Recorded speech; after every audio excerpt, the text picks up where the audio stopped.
someone who feels everything and has spent decades pretending not to. Jung called this projection. The shadow does not disappear when you refuse to look at it. It simply finds other screens to play itself out on. Other people, other circumstances. The same story with different actors for the rest of your life until you turn and face what is behind you. Now here is where the comfortable version of this story ends and the honest version begins. Most shadow work, as it is practiced and taught in mainstream psychological and spiritual culture, stops at awareness. You identify the shadow. You name the patterns. You understand intellectually why you are the way you are. You feel a release of insight, a sense of recognition, the specific relief of finally having a vocabulary for something you have always known but never articulated. And then you go back to living exactly as you lived before, with the addition of a more sophisticated self-narrative. This is not integration. This is archaeology without architecture. You have excavated the ruins. You have not built anything new from what you found. Real integration, the process Jung was actually describing, requires something that awareness alone cannot produce. It requires you to bring what you found in the shadow into your actual life, into your choices, your relationships, your behavior, your voice. To stop managing the unacceptable parts of yourself and to begin allowing them to speak. Not to perform them, not to weaponize them, not to use your shadow as an excuse for cruelty dressed up as authenticity, but to let them exist in the open, to let them change you. And this is dangerous for a very specific reason. The shadow contains everything you suppressed in order to be acceptable to other people, which means that integrating it will, almost certainly, make you less acceptable to some of those people. The relationships built on the premise of who you were performing yourself to be will feel the pressure of who you are actually becoming. Some of them will not survive the transition. The social role you have been occupying, the agreeable one, the responsible one, the one who never makes things difficult, will start to fit badly, the way clothes fit badly when the body inside them has fundamentally changed. Nietzsche wrote, "Become who you are." 3 words, possibly the most demanding instruction ever given to a human being. Because who you are is not who you have been performing, and the distance between those 2 versions of yourself is exactly the distance your shadow has been holding open all this time, waiting for you to cross it. There is a second danger, and it is subtler. When you begin genuine shadow integration, the first thing you encounter is not your darkness, it is your resistance to your own power. Because the shadow contains not only the traits you were told were bad, it contains the traits you were told were too much, too intense, too ambitious, too perceptive, too demanding of reality. The parts of you that, if they were allowed to function, would require you to live significantly differently than you have been living, to stop tolerating things that have been intolerable, to stop pretending that arrangements you have outgrown still fit, to stop being available to people and situations and versions of yourself that require your diminishment in order to function.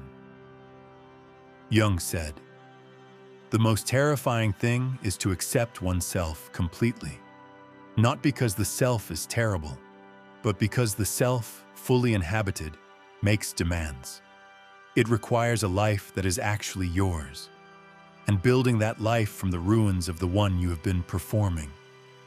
That is the specific and unglamorous work that the word integration actually describes. It does not look like a breakthrough, It does not look like a single dark night of revelation, after which everything becomes clear. It does not announce itself with the drama that the word shadow implies. It looks like a series of small, unremarkable, consistently uncomfortable moments in which you choose differently than you have always chosen. The moment you say something true in a room where the true thing is not welcome, and you do not immediately apologize for having said it. The moment you feel the anger that has always been there and you do not swallow it. You do not perform it either. You do not detonate it indiscriminately, but you let it inform your decision about what you are willing to accept and what you are not. The moment you recognize the need that you have always disguised as something else, and you allow it to be a need, named and real, that you are entitled to have. These are not dramatic moments. They are almost invisible from the outside. But from the inside, each one requires something that has not been required of you before. The willingness to be fully present in your own experience, rather than managing how your experience appears to other people. Erich Fromm wrote that the deepest human fear is not death. It is the possibility of full aliveness. Because full aliveness is not comfortable, it is not controlled, it does not stay within the lines of what other people have decided is appropriate for you. It is the specific experience of a person who has stopped performing their life and started living it. And the two feel entirely different, and the transition between them is not a ceremony. It is a long, private, daily practice of choosing contact with your own reality over the management of other people's comfort. Jung did not promise that shadow integration would make your life easier. He promised that it would make it more real. And real is not the same as peaceful. Real is not the same as harmonious. Real is the quality of a life that is actually being lived by the person it belongs to, rather than by the version of that person assembled in childhood to make other people feel safe. The shadow does not want to destroy you. It never wanted to destroy you. It has been waiting with the specific patience of something that knows it cannot be permanently denied, for you to stop being afraid of what it contains. There is a version of you that no one has fully met. Not your closest relationships, not the people who love you most, not even, most of the time, yourself. It is the version that exists behind the careful management, behind the persona, behind the decades of learning which parts of you are safe to show and which parts must remain in the dark. That version is not perfect. It is not enlightened. It is not the spiritual ideal that shadow work is sometimes sold as producing. It is simply more complete, more capable of genuine contact with other people, because it is no longer spending its energy on the performance. More capable of genuine decision-making, because it is no longer filtering every choice through the question of what will be acceptable rather than what is true.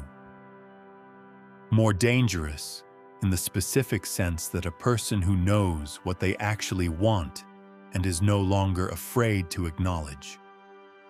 It is dangerous to every arrangement that required their ignorance or their fear in order to continue. Jung spent his entire life arguing that the goal of psychological development is not happiness. It is not comfort. It is not the elimination of suffering or conflict or difficulty. The goal is wholeness.